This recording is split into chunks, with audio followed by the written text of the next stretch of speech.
This channel does not promote any violent, harmful, or illegal activities. All content provided by this channel is meant for an educational purpose only.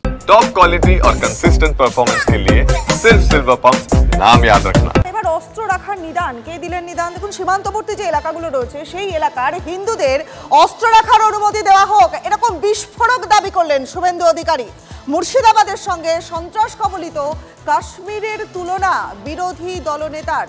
Bangladesh সীমান্তবর্তী এলাকার হিন্দুদের licence প্রাপ্ত অস্ত্র রাখার অনুমতি দেওয়া হোক, না হলে হিন্দু থাকবে না, ঠিক এমনই চাঞ্চল্যকর দাবি করলেন বিরোধী দলনেতা। আর আপনাদের আরো একবার জানিয়ে দিই যে সীমান্ত এলাকাগুলো যেগুলো রয়েছে সেই সীমান্ত এলাকায় হিন্দুদের অস্ত্র রাখার অনুমতি দেওয়া হোক, বিস্ফোরক দাবি শুভেন্দু অধিকারী। কি বললেন শুভেন্দু অধিকারী শুনুন।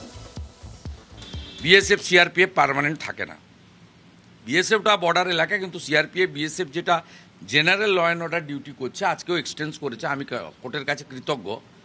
আপনাকে বলি পার্মানেন্ট থাকবে না। বাংলাদেশ থেকে যে 50 কিলোমিটার বর্ডার এলাকা এবং যেখানে হিন্দু জনসংখ্যা অত্যন্ত কম, 20%-এর নিচে, তাদেরকে কাশ্মীরের পাকিস্তান সীমান্তবর্তী এলাকার মতো বৈধ লাইসেন্সযুক্ত আগ্নেয়াস্ত্র দেওয়া উচিত। আত্মরক্ষার অধিকার প্রত্যেকের আছে। কাশ্মীরের তো বর্ডারের বহু গ্রামে এই ব্যবস্থা আছে,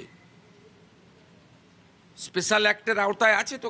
কাশ্মীরে যা আছে সেম মডেল যদি মুর্শিদাবাদ এলাকায় আপনারা না করতে পারেন, তাহলে 10-15% হিন্দু যেখানে আছে হিন্দু থাকবে না।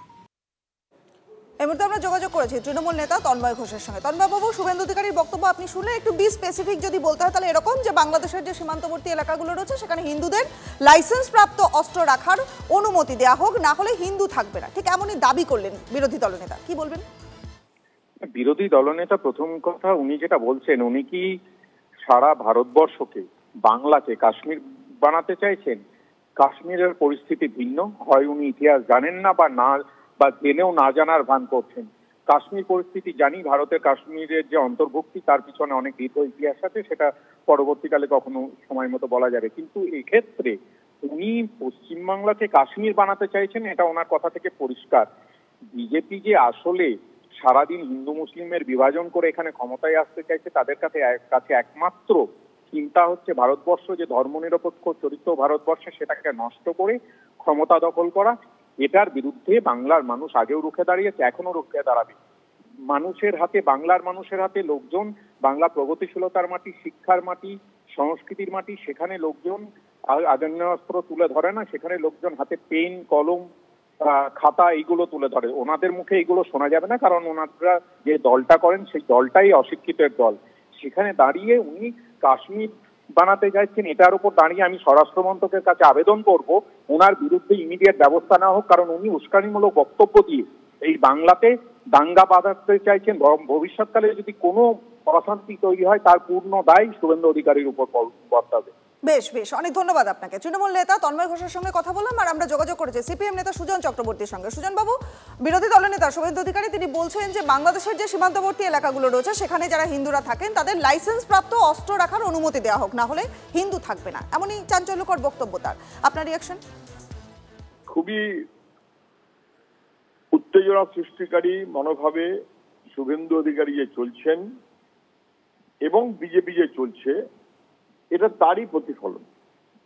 দুর্ভাগ্যক্রমে যে বিজেপি কোনো পশ্চিমবাংলায় ঠাঁই পাচ্ছিল না, তৃণমূলের আমলে আরএসএস বুঝে গেছে যে বিজেপি সবচাইতে সুবিধে পেতে পারে, এবং সেই কারণে শুভেন্দু অধিকারীরা তৃণমূল থাক, বাকিরা যেন কেউ না থাকে, তৃণমূল থাকলে এই অসভ্যতাগুলো করা যায় বলে ওরা মনে করে। আমি শুধু বলবো, একে তো বাংলাকে ভাগ করে যা সর্বনাশ করা হয়েছে, 2 লেখাপড়া, শিক্ষা, সংস্কৃতি, কৃষি শিল্পের বাংলা, তাকে ধ্বংস করে গুলি, বোমা, বন্দুকের বাংলায় পরিণত করতে চায় শুভেন্দু অধিকারীরা, তাকে সাহায্য করে তৃণমূলের বাহিনী।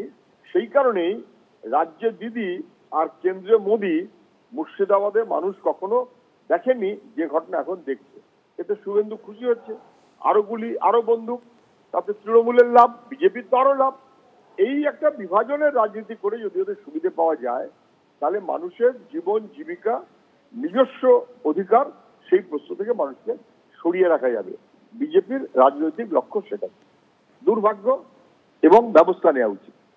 বেশ বেশ, অনেক ধন্যবাদ আপনাকে। সিপিএম নেতা সুজন চক্রবর্তীর সঙ্গে আমরা কথা বললাম এই বিষয় নিয়ে, বিরোধী দলনেতার বিস্ফোরক বক্তব্য।